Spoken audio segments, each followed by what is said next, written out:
Welcome to this explainer. I am so glad you're joining us today because, honestly, we are diving into a genuinely fascinating and, frankly, profoundly relevant topic.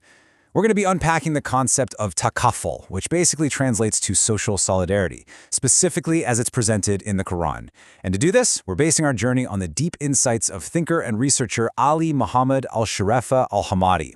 So if you've ever found yourself wondering how ancient texts can offer real, systemic solutions to our modern societal breakdowns, well, you are absolutely in the right place. Just to set the stage, this comprehensive analysis is presented by the Risalat al-Salam International Foundation. And I want to make something super clear right off the bat. What we're looking at today, it is not just some theoretical preaching or, abstract philosophy. No. According to the source material, this is a highly practical, meticulously designed roadmap. It is literally formulated to save societies from the brink of collapse. Think of it like an actual instruction manual for human survival and prosperity. Okay, let's dive into this. Here's our meticulously designed 6-step roadmap for today. We'll be hitting 1. The Quranic concept, 2. Material and moral solidarity, 3. Circles of solidarity, 4. The danger of hoarding, 5. Preserving dignity, and finally, number 6. Building a stable society.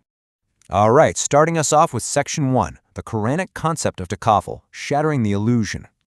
To really wrap our heads around this, we kind of have to completely shift our perspective on how we view our place in the world. The fundamental premise here is that we do not live as isolated islands, right? We're an interconnected fabric, and our survival is deeply, deeply tied to the people around us. Now, usually, we tend to view solidarity as just optional charity. A nice thing to do on special occasions, maybe a spontaneous good deed. But the Quranic view totally shatters that illusion. It frames takaful as a rigorously designed, mandatory system. The source actually frames it as a divine socio-economic safety valve. And this valve is absolutely essential to protect society from disintegration, injustice, and deprivation. It's essentially the core safety net of civilization itself. Moving right along to Section 2, material and moral solidarity, beyond just money. So, to actually make this mandatory system work, the text suggests we have to fundamentally rethink our relationship with wealth, and honestly, more importantly, our relationship with each other. The source presents this incredibly powerful challenge to how we typically view wealth, or al-mal. See, wealth here isn't just absolute property that you get to use selfishly just because you earned it. Not at all. Instead, it's framed as a blessing, a trust, and even a test. It's placed in our hands specifically so we can relieve human suffering and benefit the broader community. It completely flips the script on hoarding. And here's the really fascinating part.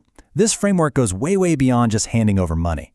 Takaful isn't just financial. Moral takaful includes things like comforting the brokenhearted, helping the weak, supporting the sad, and reconciling people who are feuding.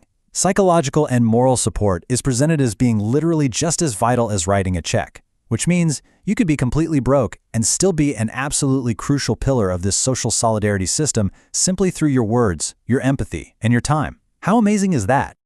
Okay, that brings us to Section 3, Circles of Social Solidarity, the Ripple Effect. So you might be wondering, how is this robust system actually applied on the ground to ensure absolutely nobody falls through the cracks? Well, the source uses this incredible metaphor of a stone dropped in a pond of water. You know how the ripples start small and then just expand outward? That's exactly how this works. Step 1 is the immediate family. That is your core circle of responsibility.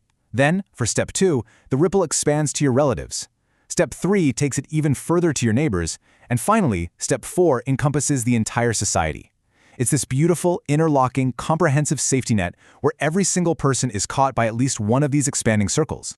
But what happens when things go wrong? Section 4, Danger of Selfishness and Hoarding, the Threat to Stability. The source material actually takes on a pretty urgent, cautionary tone here, and it raises the stakes considerably. Because what happens when those beautiful circles of solidarity we just talked about break down due to human greed? Well, the text offers a really stark warning. When wealth accumulates in the hands of a very few, while the rest are left suffering from deprivation, society becomes incredibly fragile. It becomes prone to conflict and highly vulnerable to total collapse. In this framework, selfishness and indifference aren't just personal moral failings. They are massive systemic threats. They breed hatred. They widen the gap between citizens, and they literally destroy social security from the inside out. Basically, economic inequality is framed as the exact fuse that ignites societal destruction. Let's pivot to how we prevent that. Section 5, Preserving the Needy's Dignity, the Golden Rule of Giving. So, to avoid that kind of societal collapse, the system has some very strict operational rules. And it turns out it's not just about what you give, it is entirely about how you give it. The actual mechanics of giving have to be handled with extreme sensitivity and grace. The strict rule of takaful is that giving can never ever be used as a tool for condescension. You can't use it to remind people of your favors or for humiliation. This is basically the linchpin of the whole system, because giving absolutely must preserve total human dignity. The support has to be offered with real sincerity and mercy. Honestly, preventing any feelings of weakness or degradation in the person receiving help is exactly what separates a capable, thriving society from one that's just doomed to breed resentment. Which leads us perfectly into our final section. Section 6, Building a Safe, Stable Society, the Ultimate Payoff. So, when you actually treat a society with mutual mercy, justice, and absolute dignity, what's the result? Well, it's the calm of a truly stable society. In this framework, takaful acts as a literal shield against the despair, the crime, and the fierce class conflicts that have historically destroyed so many civilizations over the centuries.